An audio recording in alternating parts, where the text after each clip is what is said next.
So this is Jeff Norman with Brandon Jordan of Rock to Recovery. How you doing today, Brandon? I'm doing wonderful. Thanks, Jeff. So let's start by discussing what Rock to Recovery does in general. What's the basic mission? When did you get started, and all that? Rock to Recovery was started on 2012. So we're in our third year. I got started with it in 2014, and it's been growing. It came out of Orange County. Our founder, Wes Geer, he had been in a lot of bands, Korn, Hed PE, and he kind of branched out and made this network of other musicians that were willing to take instruments into places of treatment and create a band with the clients and write a song. And you didn't really need to know how to play music or anything like that. And within an hour to 2 hours, we've written a song, we've recorded. And since going to treatment centers, which is primarily drug and alcohol, we've branched out to work with veterans, with the wounded warriors in the Air Force, at-risk teens. We just did our first session with 7-year-olds who that song, I think it was about colors. I didn't do the session, but I think it was about colors, our favorite color. So I mean, the way you pick a population or a segment of the population is there. I guess recovery is the word. It implies they have. We all have something to recover from, don't we? What's the way you distinguish between this segment of the population that you would work with versus another that you won't work with?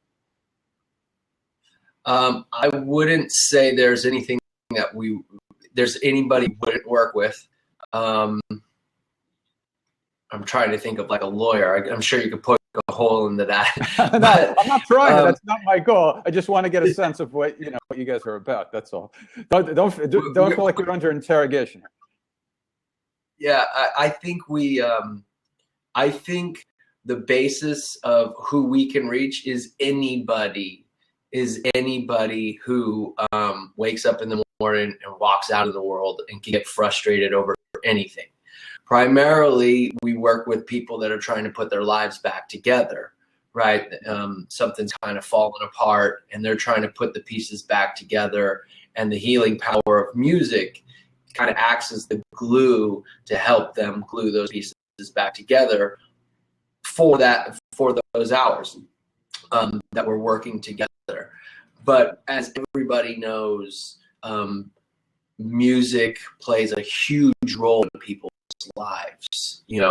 From the guy who's at the gym right now, he's not listening to Twinkle Twinkle Little Star. He's listening to some music that's pumping him up so he can do the next set. So that guy is, he can do Rock to Recovery at a gym and get people, involved in the power of music. We can work with teens that have had self-harm issues, and they want to express those issues in a safe place, and they want to feel the commitment of the other people in the group. And as we talk about those things in a positive way, and then we breathe life into the lyrics with the music, I feel that the hope I feel in those rooms with the kids or the adults is just like, it brings the words to a different meaning. Like I could say to a bunch of teenagers, it's going to be all right. Things are going to pass, it's going to get better. But if we sing those words together as a unit and we breathe life into those lyrics, all of a sudden it becomes their truth. Right. It goes not only them not having anxiety to them actually having hope and the wellness that we're bringing. I'm sorry to interrupt. Yes, you can. Yeah, because I'm sorry to interrupt, but when we did a session for veterans back in November at the Vortex in Los Angeles, And to be honest with you, when you had said, "Oh, no experience necessary, anybody can do it," I thought you were exaggerating. You were just trying to make it seem like you don't have to be real experienced, but you have to have at least some skill. And the reason I can testify is because I sat in on that session, and I know I have absolutely no musical talents at all. And you sat me down at the keyboards, and you wrote 1, 2, 3, 4 on keys, and you said, just hit them in that order, try to keep some sense of timing, and that was it. And, my timing wasn't perfect, but it didn't really matter. It was pretty fun. It actually worked. And at the end of an hour and a half, with the input of a veteran whose feelings really is what fueled the lyrical content, and I think you really carried the burden musically. There was an actual song and a recording of it after 90 minutes. It was amazing. Is that pretty typical? Right. I guess it was smaller because we didn't have very high attendance, so I assume it was smaller than usual. But other than that, is that pretty much how it usually goes?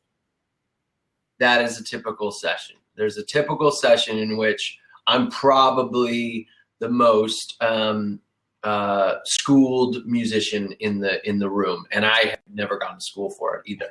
And what we learn is that if you can follow MapQuest, right, and MapQuest says first you turn right at the end of the street, and second you turn left. If you can follow MapQuest, you can follow the instructions I lay down on the keyboard. 1, 2, 3. Oh, okay, I hit that 4 times, I hit this 4 times, and I hit this 4 times. Okay, and then we go right back to the top. If anybody's played Monopoly, they'll understand that once you get to the end of the board, you just start right back over again. So music and the progression is kind of like a merry-go-round. And so all these are concepts that we all know, and it's nothing foreign to the people. I help them connect the dots and take some of their fears away, that like, oh wow, I need to have gone to Juilliard to do this, or I need to have been in a band before to be in a band. It's not true.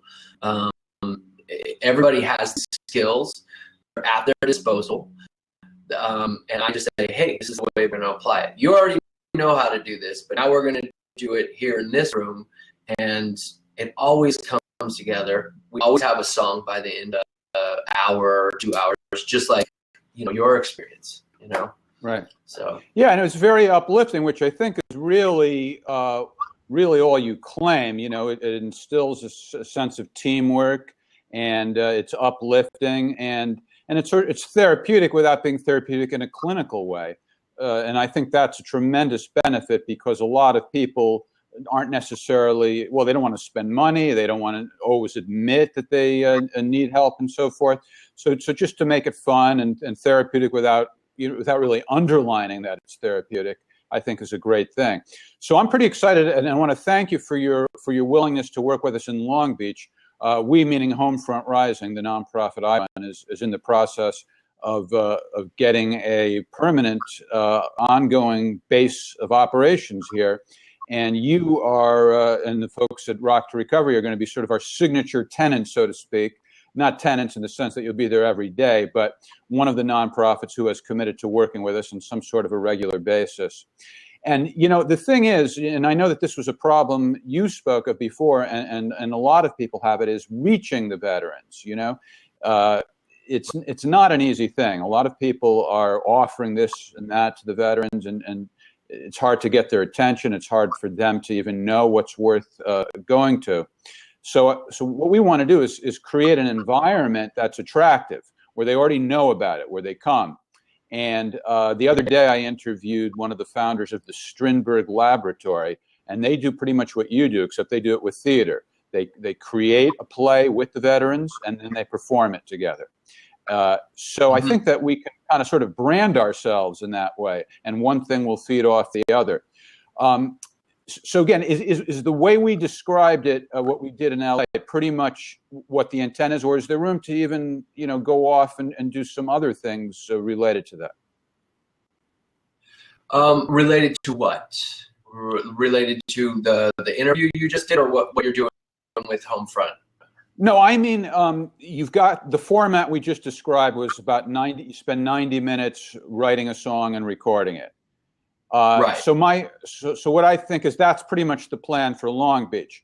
But I'm asking you, do you ever do anything else besides that? Could it be a longer session? Do you sometimes maybe bond with the people you're working with and do a project together apart from the basic template?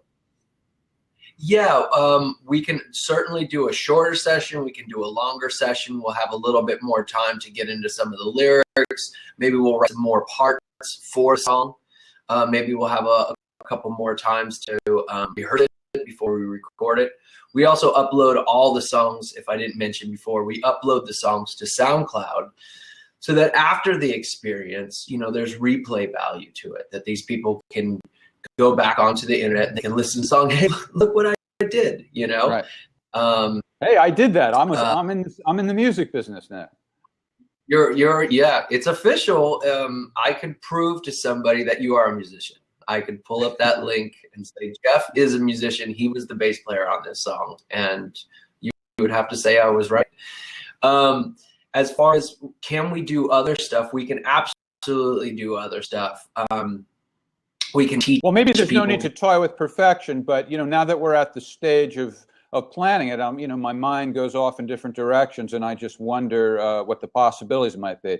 So, like for example, I know that I've talked to you about Operation Moss in Arizona. That's Carolyn Moss is a property owner there. She's a very talented singer-songwriter. A lot of people are familiar with her, and she has made her 38-acre property available to veterans. And so I'm thinking, well, if we were to go down there and do something special and hang out for a period of time, that, opens up the opportunity to do something besides, the standard 90-minute session. Absolutely. When we work with the Air Force, right, the Department of Defense flies Rock to Recovery out about 8 times a year. Mm. And we work with their adaptive sports program. The adaptive sports program has many different sports that they do. They give out medals, but it's a 3-day event. So in between the Warriors running back and forth between their sport events, we grab some that have already know about Rock to Recovery. We work with them and we write a song, maybe a couple songs, and we have people moving in and out. We might have 4 singers on a song because one person has written this about how they're dealing with their PTSD, and somebody else is writing about their home life, and we'll have them come up and it'll be a collective effort. Might write 1 song, 2 songs, 3 songs. Then the next day we would kind of do more of the refining, if you will, the architecture of the song, and we'll be like, setting a timeline. Okay, you go first, you go second, this and that. We might do a little more refining as opposed to writing. Right. They might be writing the man. They just the creative, the hat that you have on. The next day we'll refine it. We'll put the architecture hat on. The third day we're not writing. We're not figuring out anything else. We're actually performing it to all of the other warriors. Everybody that it's usually done in a gym or on a base, and we perform those songs. We set up all the PA and the big speakers and everything, and then we perform that to all the generals, to all the other warriors. So those sessions are a lot different because we don't just go from writing. We go from writing to refinement, and then we go to performance based. So we all wear the same shirt. Usually they give out a shirt at all these events. So we're all, we've got choreography, we've got wardrobe, and then we take it to that next level, and it's fun, and then it's entertaining for about 15 minutes during the closing ceremonies of the Adaptive Sports Network for the Air Force. Yeah, so good. So we're on the same page. I mean, just the idea of music and veterans coming together, professional musicians and veterans, really is if you keep it like as that basic premise, there's a number of things that you can do. And I'm not trying to suggest that you guys should change your essential mission, but when you partner with another organization, it does open up some other possibilities. So, for example, we want to set up veterans villages, and in particular in Long Beach. And working with Carolyn in Arizona has opened our mind to the possibilities of doing that with other musicians. Now, I know that you and the guys that you work with all seem to make a pretty good living. You're doing session work, you're sometimes touring with bands, but not every musician is earning a living.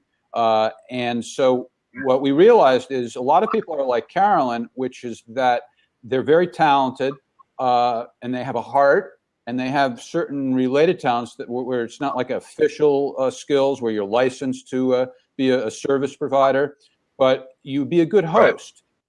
And so I can see situations where people like Carolyn locally here in LA and Long Beach and anywhere in the country kind of do what she does. In other words, we could put a veteran, like a musician to work at one of our facilities. So keep that in mind. I'm trying to plant seeds here. I think what you're basically saying is that the vets need our attention. Yes. And if we can give them the attention through a straight rock to recovery session, if we can give them our attention by a musician coming down and donating their services by just playing songs or by teaching guitar lessons or just going through a class. Hanging out and jamming. Exactly. And so I think what we're talking about is there are so many veterans that I want to reach, right? I want to reach. And there's only one of me. That's the problem. And so as many people as we can to bring awareness that the veterans need our attention, I think that's a good thing. Yeah, and that's really a sort of a unique and valuable contribution for people like us, because there are a lot of veteran service providers and they're doing good work in different ways. But this is something a little bit different, and I think there's a lot of potential for musicians all across the country. If we just simply make them aware of what we're trying to do, I think they'll jump in, and it could be a real valuable thing. So yeah, the other thing I want to mention, Brandon, is Friday night we're going to do a tribute to Bruce Springsteen. Speaking of musicians who support veterans, he's in town now for 3 concerts in LA, and Friday night is the night off between their second and third, and we're going to do a tribute with various artists performing their favorite Springsteen songs at the Brass Lamp Bar in Long Beach. So I want to just mention that in case any of you or your peeps can come down and do a Springsteen song or two. I know you just got married and you're just back from your honeymoon, so you might need to kind of plant your feet and deal with life, huh? Yeah, I'm still playing catch up because of the wedding and the honeymoon. It was great. It was wonderful, filled with love.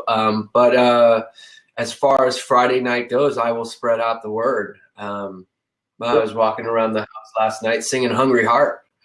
Hungry Heart, right? Be careful. You may never get that out of your head. It's a catchy one. Yeah. Yeah. So who is right now? Do you know what songs they're playing or who is coming down there? I've never been to that theme. We have 3 artists, and they're going to be doing. Hungry Heart is actually one of them. I think Fire is going to be another one. I can't remember. I got to stay on top of this because we don't want too many duplicates going on. But yeah. if you do decide you can come down and you want to check with me, I'll get you a little bit more of an update on that. Okay, that sounds great. Okay, so the website for Rock to Recover is rocktorecovery.org, correct? It's Rock to Recovery, and you spell out the word "to," so ROCKTO recovery.org. Okay, and do you have any particular events or anything coming up that you want to highlight, or it's just business as usual at the moment? Right, well, yeah, when I say business as usual, or when you say business as usual, we're reaching about 2,600 clients a month right now, and we're writing over 300 songs a month. Wow! So it's the business as usual. There's 7 of us working from Mexico to Los Angeles County, all the way out to like Santa Clarita, Woodland Hills, all the way down to Mexico. We're writing over 300 songs, and we've just taken on a couple new clients, and we're excited to see how we can keep spreading this to other people. We will be doing a fundraiser later on in the year, probably in Los Angeles. We're in the beginning stages of preparing that. So you mentioned you that's just took on a couple of new clients. It sounds like you might need to take on a couple of new musicians too to cover all this. You guys are really doing quite a bit. Right. We're looking for musicians that can play multiple instruments, that can speak the language of recovery, and that don't have an ego, right? And sometimes that's that last element could be a deal breaker. Yeah, it's like I'm trying to find a drop of water that's dry. I imagine it's not that difficult to find musicians who are familiar with the language of recovery, but the ego part might be more of a challenge. Yeah. Sometimes we have to train people for a while. For people to come into Rock to Recovery, even though they're great musicians, sometimes it takes us, 8 to 9 weeks to train them and really get them ingrained in our philosophy, in the way we're approaching each client, and how we can maximize the client's experience in every single room we walk into. Speaking of which, I want to say that you have a great, what we might call a bedside manner. The way that you led that session in November, I thought was great. You're very patient and kept it real upbeat and energetic and fun. Really just interacted perfectly, I thought. I couldn't imagine it being done better. Thank you. It's an honor to work with the vets. It's an honor to share music with people. And I love my job at the end of the day. I love my job. Well, I came back from the honeymoon, and, the honeymoon's over. Oh, you got to go back to work. And the idea of going back to work didn't really bum me out. So you're a lucky man. You're a lucky man. That's a small percentage of the people in our country, I think, who say that. All right. Well, anyway, as I said, it's rocktorecovery.org. Spell out the word "to," and our website is homefrontrising.org.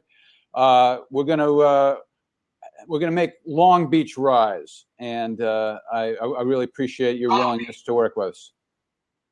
Thanks a lot, Brendan. Yeah. I'll talk to you soon. Excited. Thank you so much, Jeff. Okay. Bye-bye.